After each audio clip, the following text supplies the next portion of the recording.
You are now listening to Serious Minds RN TV with your host, Professor Griff. The call-in number is 516-654-7688.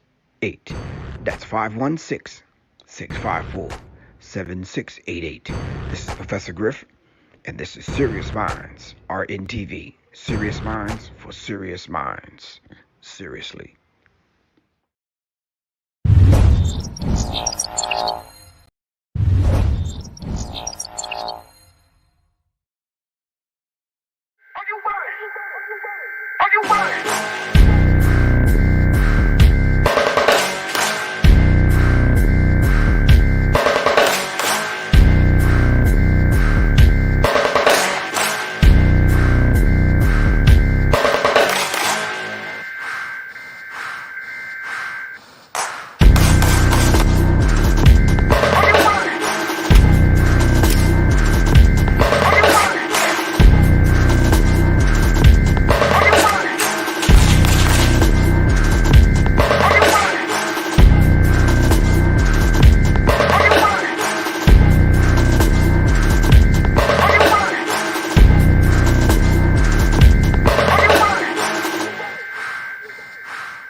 In today's climate, being safe is priority number one.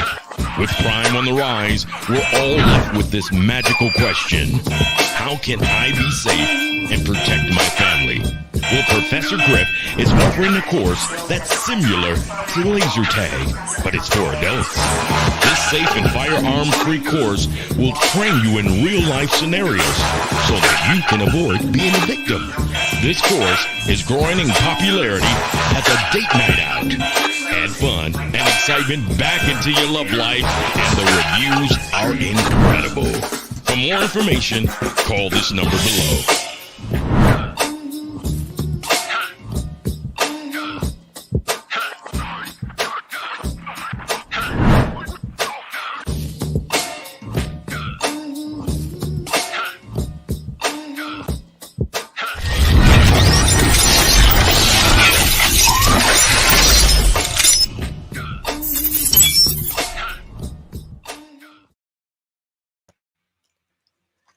All right, greetings, fam. Greetings.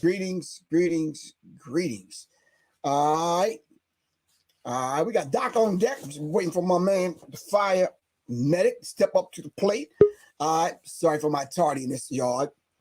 I got a phone call from one of the elders, and by right, yeah, he should have blasted me because derelict in my duty, for real.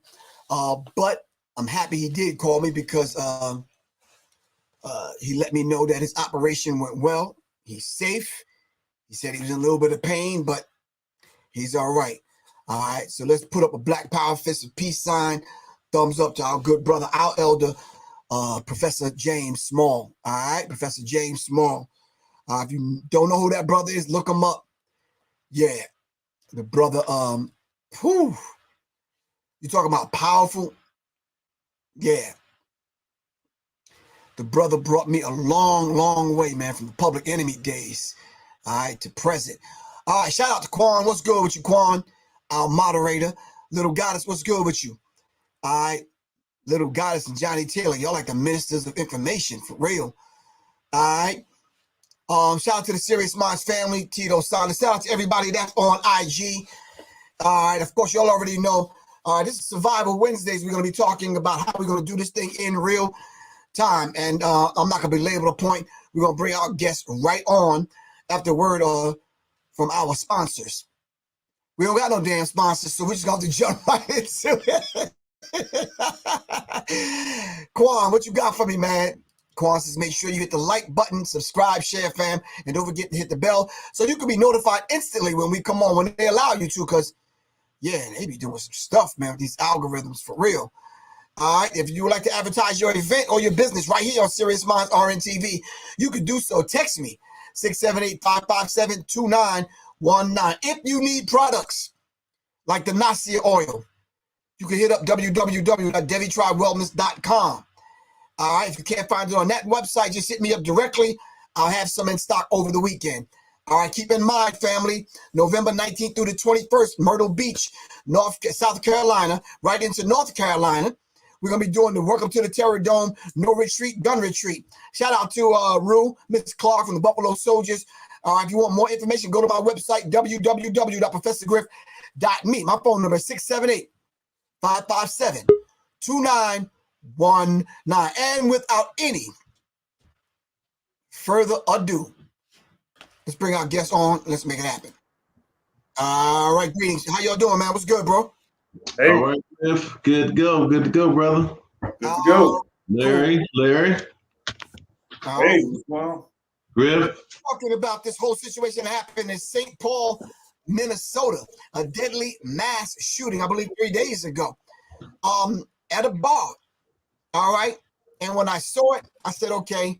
I checked it out. Then I had to wait for the next day so I could really watch it and get some more information. So at that time, they had already caught 3 people, and it was, had them in custody, wanted to question them. But when I went back over the information to look at the scene to see what was going down, it was 13, 14 people with injuries inside and outside. And I just said, wow, that sets up a whole different kind of new scenario. I mean, would y'all agree? Oh, yeah, definitely. A lot of chaos. Right. So much so that things are happening. We don't know how many shooters. You understand what I'm saying? It's happening inside, outside. I think the bouncers and the security guard caught one dude, and everything is happening all at the same time. So with that being the scenario, right? Hold on. I'm hearing too many feet stomping and bodies falling on the ground up there.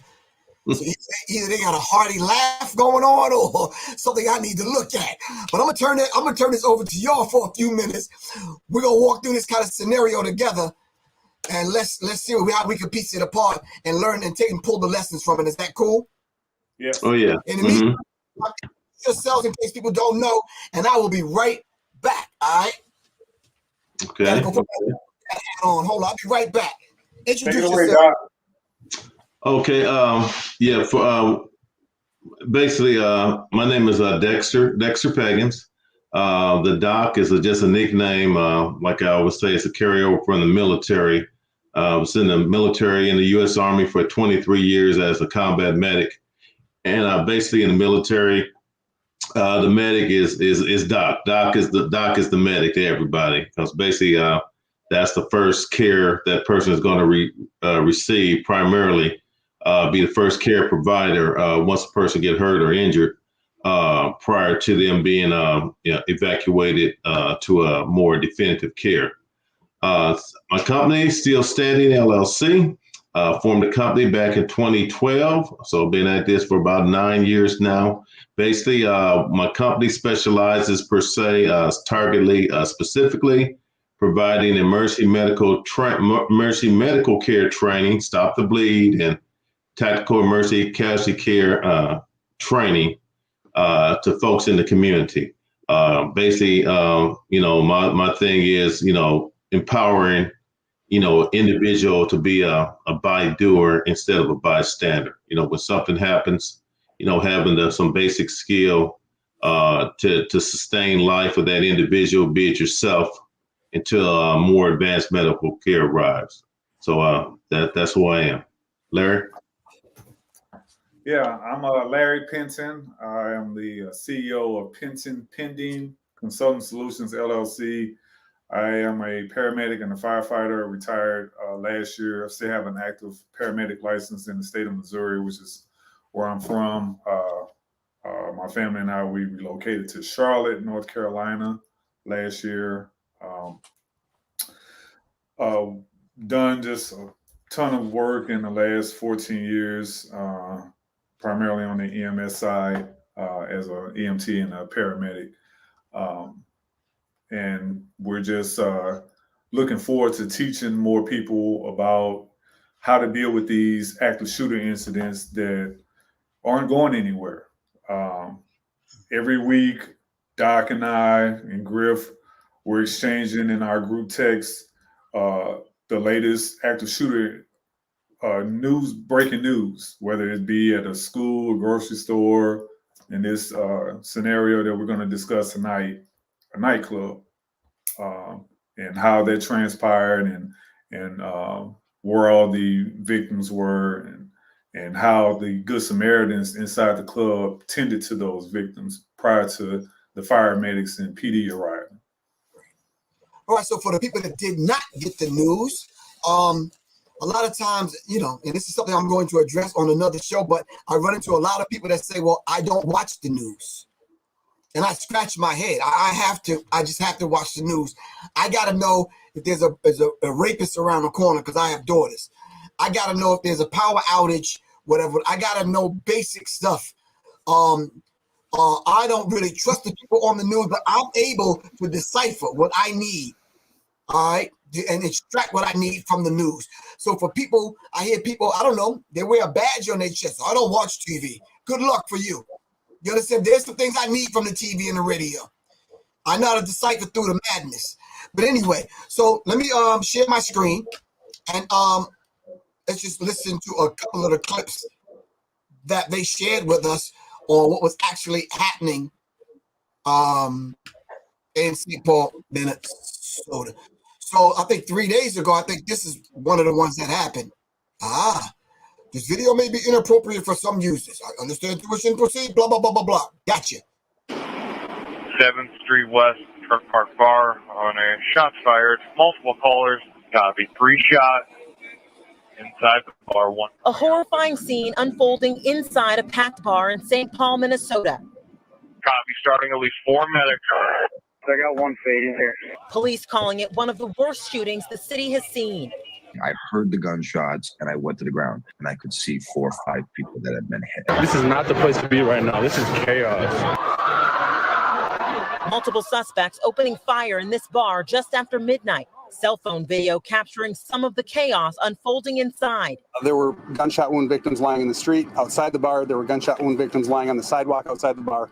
And there were gunshot wound victims lying on the floor inside the bar. More people over here too, bro. People are laid out. Good Samaritans jumping in to help officers render aid. A total of 15 people shot, 14 rushed to the hospital. A 20-year-old woman tragically dying inside. This is nothing short of a tragedy. Our hearts break for the young woman who died and for her loved ones. A grieving family joined by an entire community. The chief of police taking to Twitter to say hearts are broken. Victims, families, community, and officers. We will bring justice to the victims. Earlier today, police arresting 3 suspects connected to the shooting as multiple law enforcement agencies work with St. Paul police to answer lingering questions. How did this happen and why? Megan, do we know anything more about the 20-year-old victim?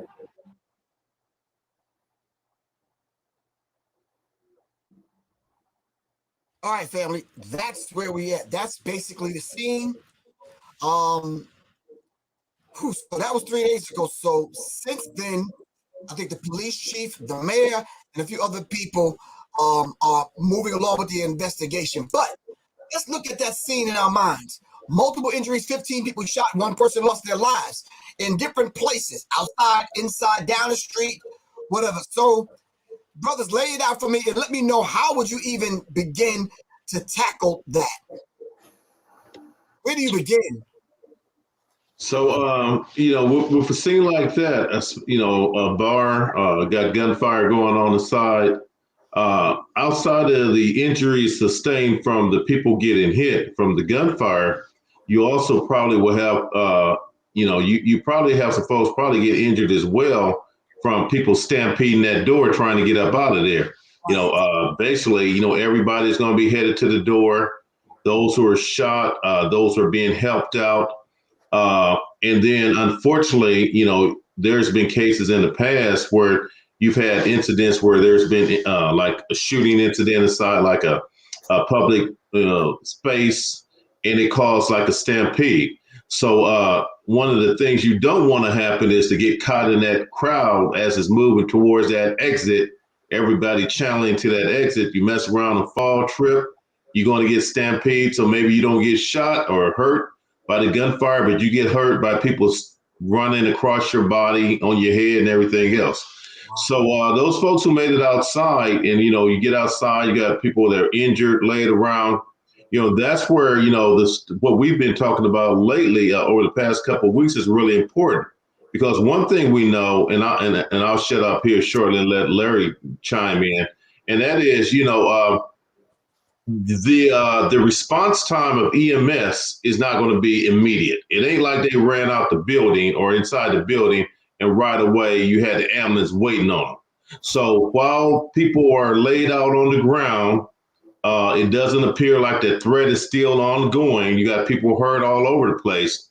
That's when it's extremely important that you have people that are trained, especially like what we've been talking about the past couple of weeks, and some basic techniques on how to control that bleeding until that EMS and that advanced medical care shows up on the site. That's what saves lives. So Larry, go ahead. I'm just gonna, like I always do, just add to what you said. When there's an incident, people have to understand how EMS works.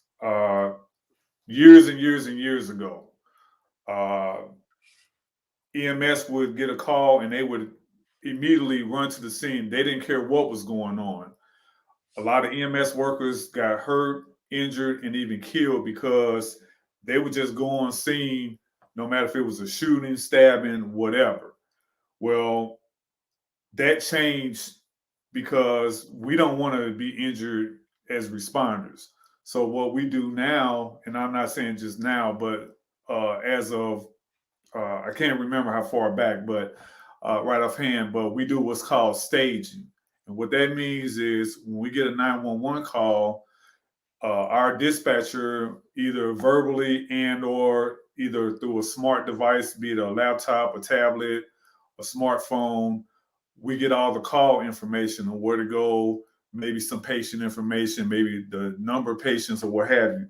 But if it comes out as a gunshot incident or something like that, EMS is going to go and respond to the call because you have a duty to respond.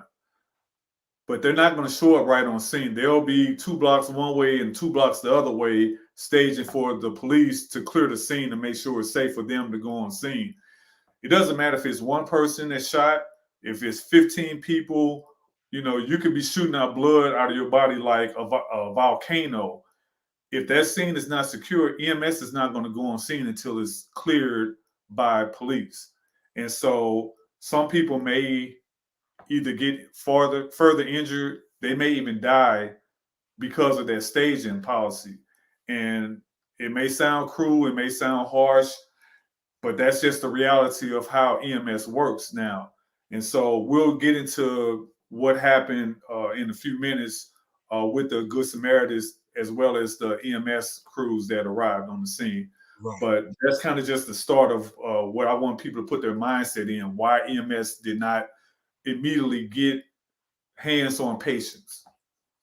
Right. So it says, as of Monday, 2 men were charged in connection with the mass shooting in St. Paul's bar that left 1 innocent patron dead and 14 others wounded early Sunday morning. Terry Lorenzo Brown, 33, was charged with 1 count of intentional second-degree murder in the killing of Markeisha D. Wiley, 27 years old. 27, man, of St. Paul. Brown was also charged with 11 counts of attempted second-degree murder. Devondre Trayvon Phillips, y'all know who that is. Whenever you see a name like Jaquavius, fucking whatever, yeah.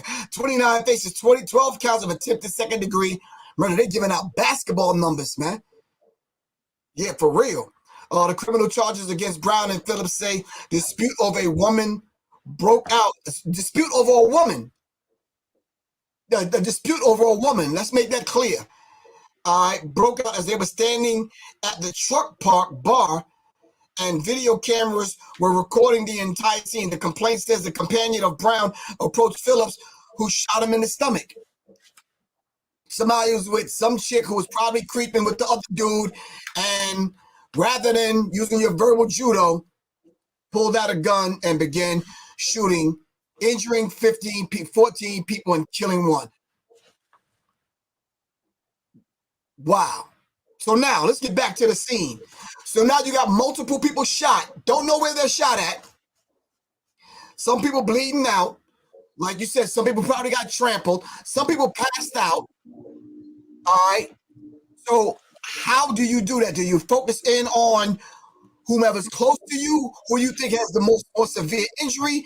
How do you do that? And then what do you do? Because it's not like you're going to pull out an IFAC.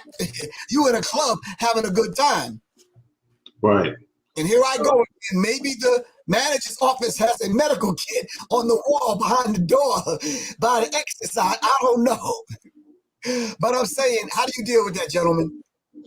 So in a case like that, you probably going to have some folks who are going to be just standing back watching, maybe in shock or, just going through some emotional stuff, not really, just taking in what just happened.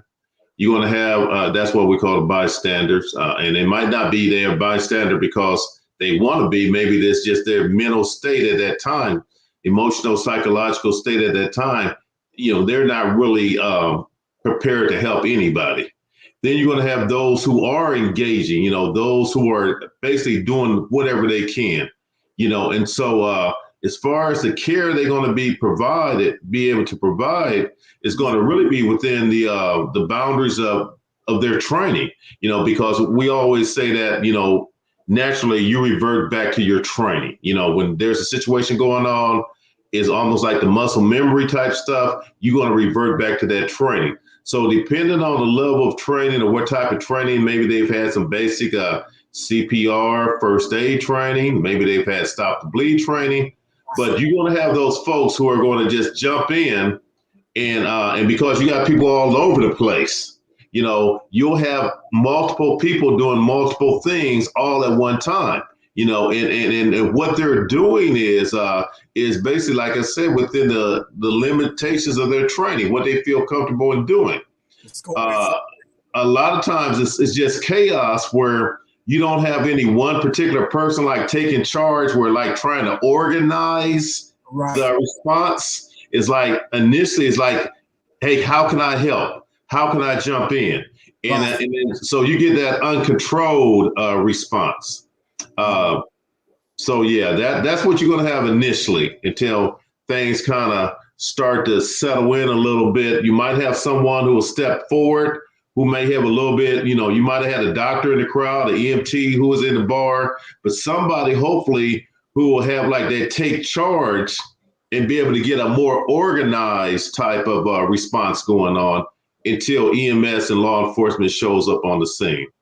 So do you as someone like yourself that is experienced, do you then start delegating to people that you don't know? Listen, you made a tourniquet, you put it on this individual, they bleeding now. Do you tell this person, look, keep the pressure here, Do you do that?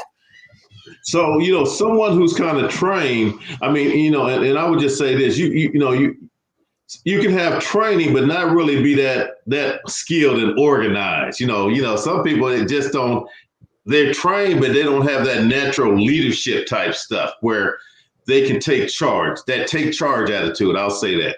They have the training, they know how to do it themselves, but maybe they're not skilled enough to delegate others. But like in referencing myself, or say like somebody like Larry, yes, that's exactly what I would do. I would initially say, hey, if you got somebody around you who's hurt, get some pressure on. If you see some bleeding right now, get some pressure on it. Okay, right now, get pressure on them bleeding on those holes. And then that person, be it me or someone who has that skill, then you want to go around and do what we call triaging. And basically, you're kind of like assessing. You can move around yourself, or like Larry mentioned last week, what we call start triage, where you can give out certain verbal commands, will kind of give you a general idea of what category as far as injury or state that person may be in. But I could actually move around person to person and say, okay, all right, hey, let's get a tourniquet on this guy. Okay, move to the next person. Okay, this guy right here, let's get a chest seal on him. So you're doing like a rapid assessment of those individuals as you move around. And then if you have someone else who with you who also has that type of training, y'all can work as a team. So it ain't just you moving around. If you guys say, hey, is there anybody else out here that's a trained medical person? Any doctors out here? Any nurses? Any paramedics? And if any of those folks respond, then you guys work together as a team to do that triage where you're providing that additional care as you move from person to person. Yeah. Right. And your take on Larry, your take on that? Yes. There was a lot of reports that I read where they pretty much gave out the same information about the shooting. And one of the things that I saw in one online article was they said there was a lot of debris, a lot of bloody bandages, and a lot of like plastic cups that were found outside because there were victims found inside the club, outside the club. Most of the injuries, and I took a bunch of notes, and I pretty much researched every news story that came out about it. So most of the injuries that were documented were ankles, arms, stomach, legs. The young lady that was killed, one report said she got shot in the chest. Another report said she got shot in the back. And they were saying that she was shielding somebody else because when the two gentlemen got into the gunfight, they either fell down or something like that. And so they started firing from a prone position. That's why most of the injuries were in the lower extremities. And everybody just kind of spilled outside. So most people got hurt, I believe, inside, but there were some that actually got hurt outside also. As far as the start triage, me being at that place at that time, as Doc said, I'm not carrying an IFAC or a first aid kit per se in a club when I'm just going there to have a drink or chill out or what have you.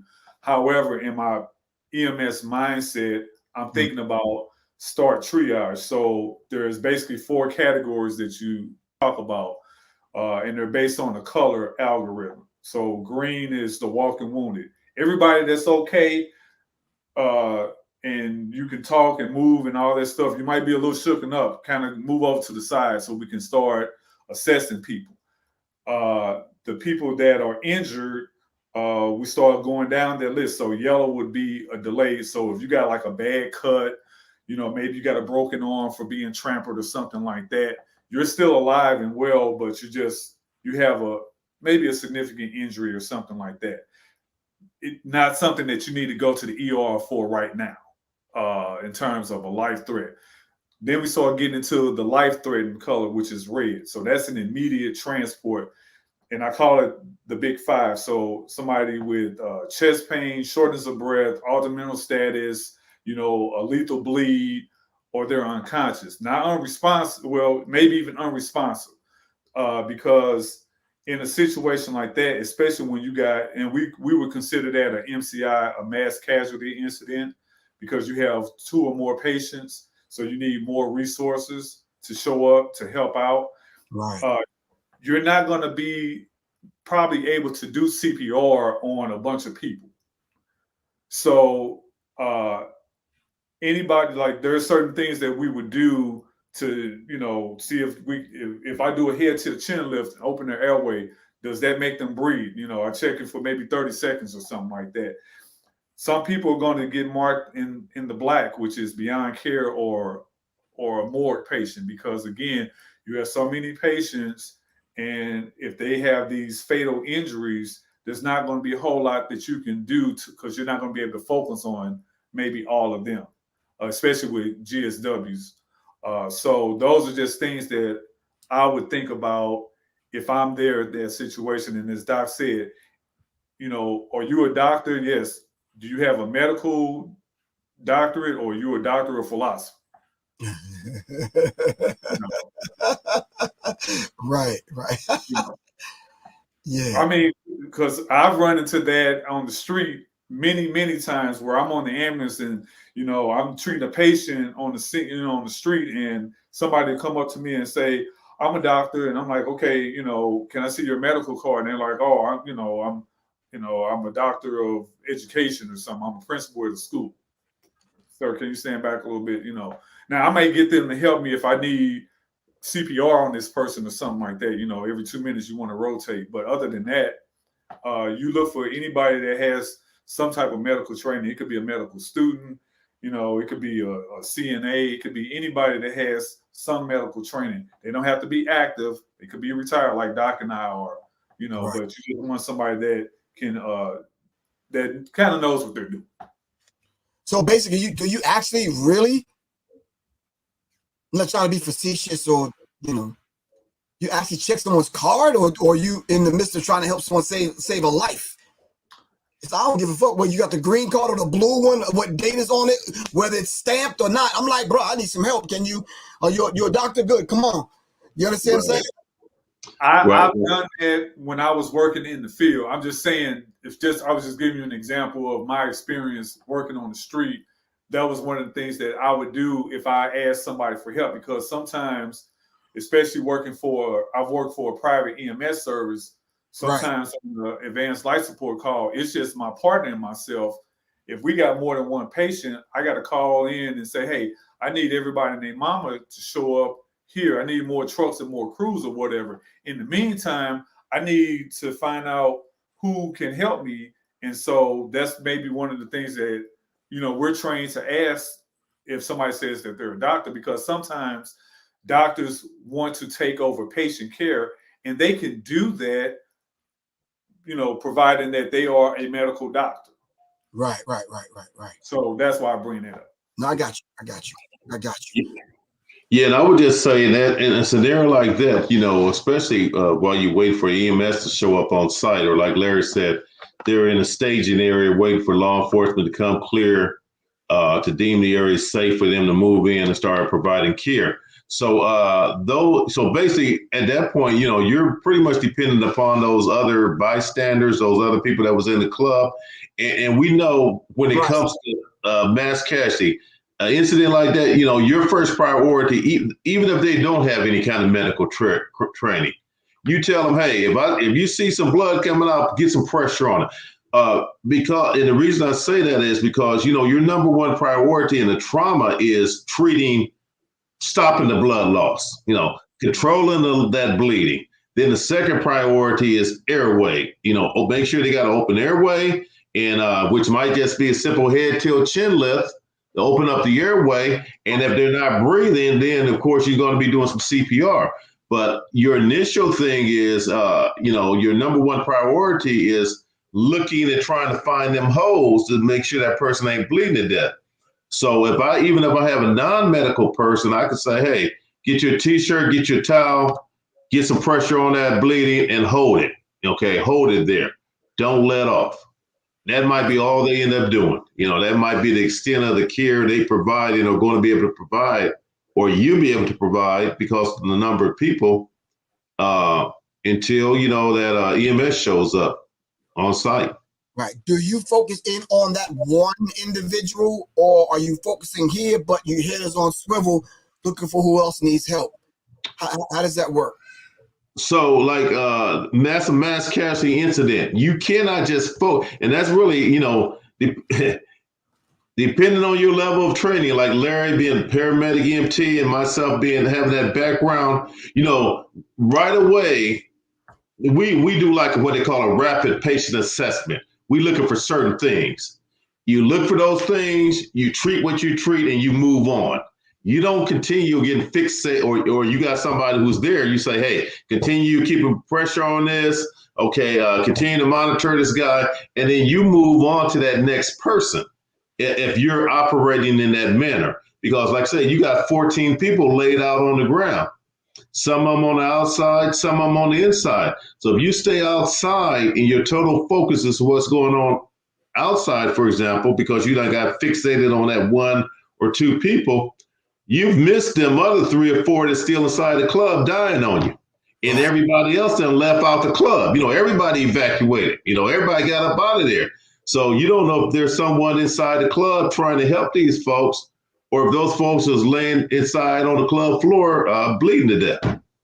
Well, we thank the dude for doing the commentary with the cell phone, filming it, but yeah, it's like, bruh, somebody could possibly use your help, man. And you like, we thank you for that, but come on, bruh. You understand what I'm saying? At this point, people are lying out, bleeding out, and dying on the street and in the club. And he's walking around, this is a place you don't want to be. You understand what I'm saying? Exactly. Go ahead, Larry. I'm sorry, brother. Oh, that's okay. I will say that, he was kind of the anomaly. He was the exception to the rule, because most of the people that were uninjured, and there may have been some that may have been slightly injured, some of those walking wounded in that green algorithm, helped out tremendously until EMS was cleared to arrive. To the fire medics from St. Paul were actually able to get on scene and continue rendering aid and treat and transport those injured folks. The young lady that was shot, she was dead on arrival, so she may have probably died instantly from her gunshot wound. But I think that in that scenario, being in the club, again, you don't have probably a lot of first aid kits available in the nightclub. So you got to grab whatever you can grab. If it's just a bunch of Band-Aids in there, okay. Somebody got a jerry curl and they got a wave cap on. Hey, I might have to use that plastic cap for a chest seal. If you got somebody that has, something that you can rip, or like some clothes or something like that. Hey, most people are not going to be able to carry knives in the club because they're going to check you for that stuff. But, there might be a knife behind the bar that they use to cut up some citrus for drinks and stuff or whatever. So there's different things that you can use because you turn into a MacGyver. And so if I'm there and if Doc's there, we're going to be coming up with all kinds of stuff that people might be like, oh my goodness, I didn't even think about using something like that. I can rip up some jeans, and some strips. And I got some samples here. This is a seam of some jeans that I ripped up.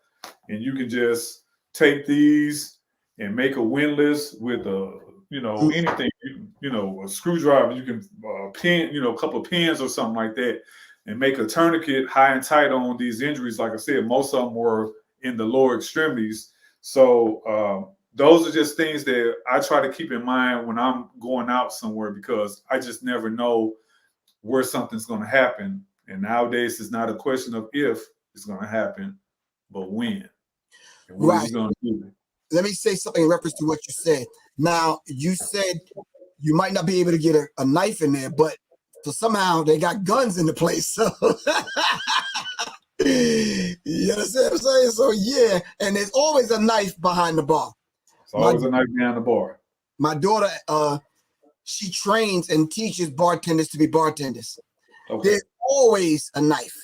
Yeah, like I said, yeah, because they're always cutting up like lemons and limes and other, oranges and citrus for, garnishments for drinks. So there's always knives there at the club.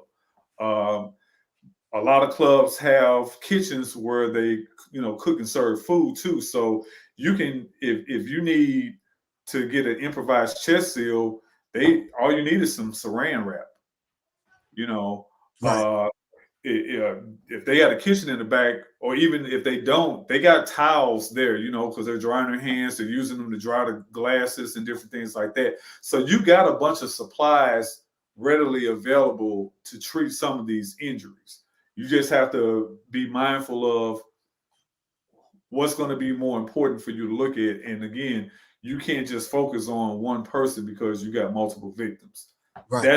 That's where it gets kind of, you start trying to decide what's more important. Is it more important to resuscitate this person or stop this bleed? And I always say stop the bleed first, because if you don't have any blood, there is no amount of chest compressions that's going to keep this person alive. Right. All right. Now, we got this event coming up after the first 48 seconds. After the first 48, December 12th at 7 p.m. It's a Zoom meeting. Let's just kind of go over that real quick and let them know what we're going to be physically demonstrating and explaining. I'll put the flyer up on the screen. Hold on for a second. And so after the first 48 seconds, of course, Dexter Doc Piggins is going to be from Still Standing LLC. It's going to be dealing with a myriad of things, along with Larry Pinson and myself. We're going to be dealing with a myriad of things. So do me a favor, just real briefly, explain what you guys are going to offer that evening. What happened to you, Doc? So basically, looking at the flyer, some of the areas that I'm going to be covering, actually, I'm going to have video demonstrations. So you can actually, as I'm talking about it, you'll actually see the technique or whatever it is that I'm referencing at the time. But I'll be covering Stop the Bleed, which is basically what we're talking about right now. Those things that you can do to provide control so the person basically ain't bleeding to death. Got an injury here, what is it you need to do? Okay, I'm going to show you how to put on tourniquets, show you how to apply chest seals. I'm going to demonstrate how to do what we call wound packing, where in those areas that you cannot put a tourniquet on, but you do have life-threatening bleeding going on. We will actually demonstrate that and show that in a video format. In addition to that, I want to talk about the individual first aid kit. The importance of that. I can't see that other one. Script. What's the one below that Stop the Bleed? Trying to see that right there. One's of medication. Okay, yeah. So I'll cover in that area. Importance of medication. We're going to talk about the importance of medication, especially during times of what we're going through right now with what we call the supply chain management issues, or in the event we should have something taking place in the country where we have civil unrest, or it can be that, it can be a long-term power outage. Basically talk about also we going into the flu and that other thing season. So, you might have a situation where you need certain medication, cold, severe cold, cough, in addition to prescription medication, having that stuff on hand. So in the event something is taking place in which you cannot get that stuff, that medication rather, not stuff, it's not going to be life-threatening. For example, if you need insulin and you done ran out of insulin, but because we got a power outage is in the middle of the winter and everything is closed, hey, that might be a death sentence for you or somebody in your family. Okay. Okay. So that's what we're going to talk about as regards to that. And IFAC, just talk about some of the things that everyone should have inside their IFAC, no matter who you are, what the situation is. There's some basic pieces of equipment that should be inside that IFAC, that individual first aid kit that's going to be designed to treat life-threatening bleeds from trauma injuries. And then the last thing I'm going to be talking about is going to be the tactical emergency casualty care. And basically, tactical emergency casualty care is like a one step above stop the bleed. Tactical emergency casualty care is kind of more geared towards those folks who are employed like in law enforcement. They might be doing executive protection or some kind of personal protection type work where they have a higher probability of finding themselves in a more high threat or active threat type environment. Basically, for example, if somebody gets shot, we talk about getting that, or someone gets hurt in an engagement, getting that person off the X. Basically getting them off of that target point where all that energy is being directed, be it bullets or whatever. You want to get them off that X and move them to a covered position where you can provide medical care. So when we talk about tactical, we talk about operating in a tactical environment. And in most cases, that means you're probably operating in a high threat or high threat probability type environment. So that's what I'm going to be talking about during my portion of that training. All right. And you, Larry? Yes. So I'm going to be dealing with first responders, giving information about the different levels of first responders, from just your what we call first call responders or your bystanders to your certified and licensed responders, be it your dispatchers or emergency medical dispatchers, your multiple levels of EMTs, your EMT basics, your EMT intermediates, your EMT paramedics like myself. We'll be talking about police officers. We'll be talking about, other individuals that have either some type of medical training, like even a school nurse or an RN or an LPN or a doctor or NP or PA. All of those people can be looked upon as first responders. Also talking about first aid and CPR, because we can show all the different IFACs that are available, as well as IFACs that people have put together themselves. But if you don't know what to do with this equipment, if you don't know how to properly use it, it's pretty much useless. So we're going to talk about how to properly administer first aid, not only what to have in your IFAC, but how to properly use it and how not to use it, or what's the contraindications of using it. Like a contraindication would be, you're not going to put a tourniquet on somebody's neck if they have a gunshot wound, because you're going to kill them, because you're going to restrict their airway. You only put them on limbs, and it's just like you're not going to pack a head injury, or you're not going to pack a gunshot wound to the chest, because those things are going to cause the person to be severely injured and probably dead.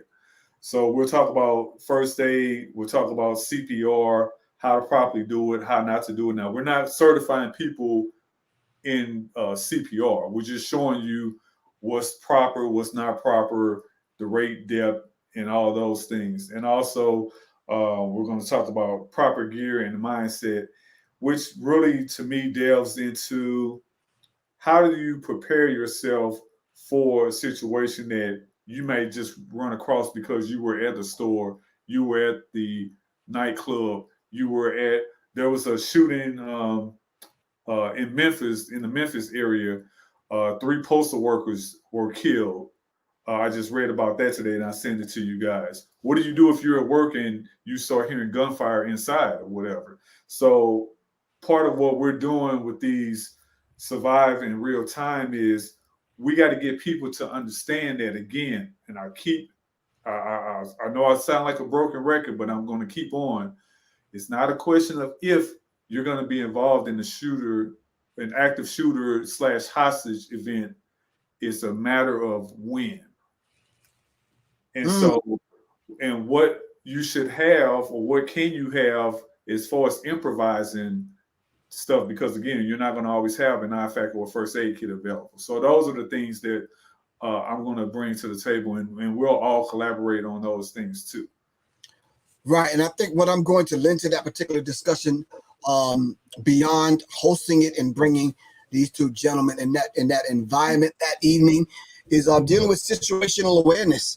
The whole idea of just being, even if you're in that club in St. Paul, you can still be aware, awake and aware. You understand what I'm saying? You can keep your head on swivel while you're having a good time. There's absolutely nothing wrong with that. Conflict avoidance. What went on between those two gentlemen that they could have avoided that back in the day? We used to say, yo, man, let's take it outside. Remember that? Yeah. Y'all remember that? Yeah, definitely. They didn't have to go with the craziness on the inside. Exactly. It says, yo, meet me outside. It's like, okay, cool. I don't know what that was. Maybe it's a certain kind of code or whatever, but let's take it outside. Or I'm gonna deal with this after the club. Because so I'm going to talk about conflict avoidance. I'm talking about the idea of training safely. And that's a big thing of mine. I used to brag about the students that I've had in martial arts, that none of them got injured while they were training. Now, I'm not talking about your sore muscles, and I'm not talking about an occasional sprain every now and then. I'm talking about the heavy stuff. Yeah, no one's getting injured while they're training, because literally that stops your training. Exactly. So the responsibility of being a firearms owner is what I'm going to cap that off with, and it's going to be a very exciting thing. It's December 12th at 7 p.m. That's December 12th at 7 p.m. I'm going to revamp this flyer because I'm actually going to put the day. We got the date and the time, but I want to put the day so people will know. It's a Zoom call, so you could check this out in the comfort of your own home. If you miss it, all right, you can get the replay. All right? You can get the replay. It's only $45. All right? Remember, December 12th, mark that date, 7 p.m.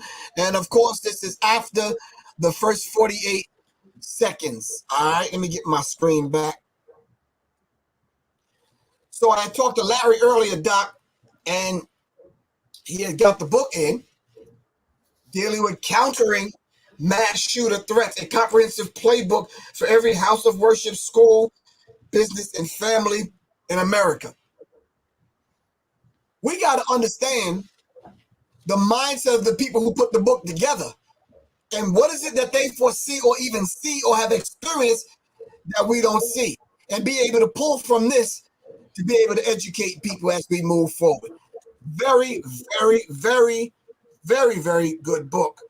But I think some of the things in it that they failed to implement that particular night is using all of the important magic. Yeah. Yeah.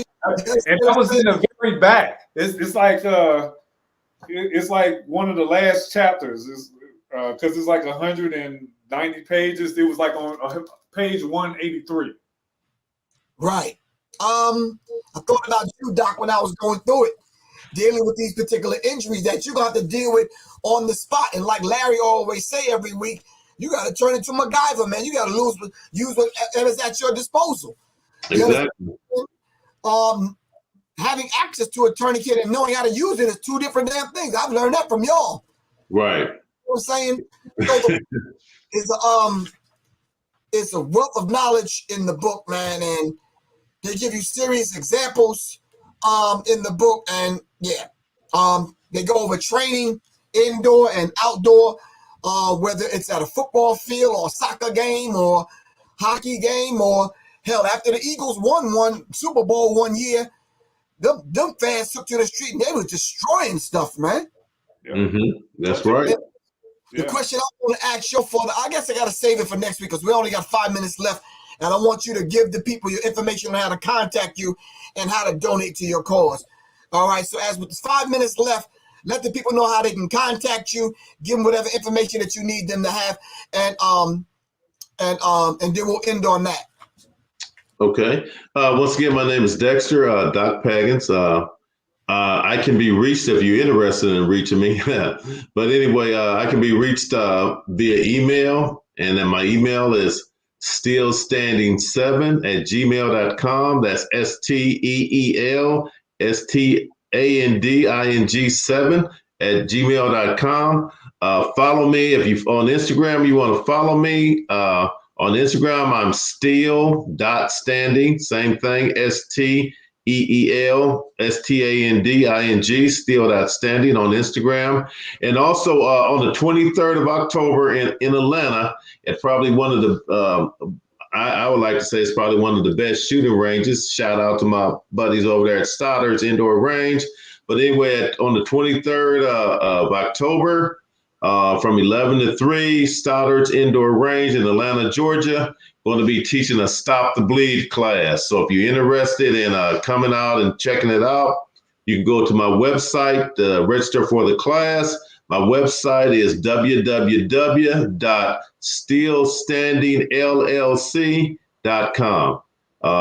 4 hours, some good, valuable, life-saving training is going to be taking place. So that's who I am, and that's what I'm doing. Right. So it's a 4-hour class on basically just stop the bleed. Is that correct? And actually, mine is actually, to be totally honest, mine is really more than just stop the bleed, because the average stop the bleed that a lot of the folks conduct locally, it's like a 1-hour class. But mine actually is a combination of stop the bleed with some additional medical skills that you will probably find in the tactical emergency casualty care class that's not normally covered in Stop the Bleed. So I would say mine is advanced. There's no such thing, but it's an advanced Stop the Bleed class, because I cover more than just the traditional Stop the Bleed class. That's why it's 4 hours long. Yes. Okay. Wow. Mm-hmm. Wow. And you, Mr. Larry Pinson, sir. Yes, I can be reached at my website. It's Pinson Pending. So www.pinsonpending.com. All my social media links are on there. My Cash App is $ Pinson Pending CS, as in Charles Sam LLC. Again, Pinson Pending CS LLC. My email address is consultingsolutions@pinsonpending.com. All our information is listed on the site. I'm looking forward to meeting you both in October on the 23rd. I know you won't be able to be there the whole time, Griff, but I'm looking forward to meeting you guys at the Stop the Bleed training that Doc's giving. Right. And we're definitely just going to be doing a lot more of this stuff, because, again, it's not a matter of if, but when some incident like this is going to happen, and how are you going to be prepared for that situation? Right. Okay, cool. All right. It's Professor Griffin. Of course, you already know this is Serious Minds are in TV, and on Wednesday nights at 9 o'clock, we do Survive in Real Time. We take these scenarios that go on in actual real life and kind of go over them and piece them apart and pull from them some of the things that we need to kind of get under our belt and under our caps, man, so we can kind of learn how to handle these situations. Because Larry, you're absolutely correct. It's not, and Doc, you're absolutely correct also. It's not a matter of if, when is it going to happen? It may not happen directly to you, but a minute ago, I would never think that 8 people that I know would die all in the same year, but they have. People that I know by name. You understand what I'm saying? And we're living in a very critical time. So let's get this information, let's get this training so we can move forward. Thank you, gentlemen, both. Really appreciate you guys. And we'll talk over the next few days, but I will definitely see you guys on the 23rd. I'll be in the building. I have dad and granddad duties that day, so because the next day I'm teaching a firearms class at the Georgia firing line. All right, I'll see you guys. Thank y'all very much. All right, peace, man. Take care. Larry, take care, gentlemen. Y'all have a good night. All Peace and right, blessings. take care. All right, no doubt. All right, take care. All right, ladies and gentlemen. Up next, I will be on Brother Richard's show tonight in a few minutes. Matter of fact, now I got to get off here so I can dive in to that conversation they're having over there. All right, love you all to life, fam. This is Professor Griff, and I am out. Serious minds attract serious minds seriously. Peace. You are now listening to Serious Minds RNTV with your host, Professor Griff. The call-in number is 516-654-7688. That's 516-654-7688. This is Professor Griff, and this is Serious Minds RNTV. Serious Minds for Serious Minds. Seriously.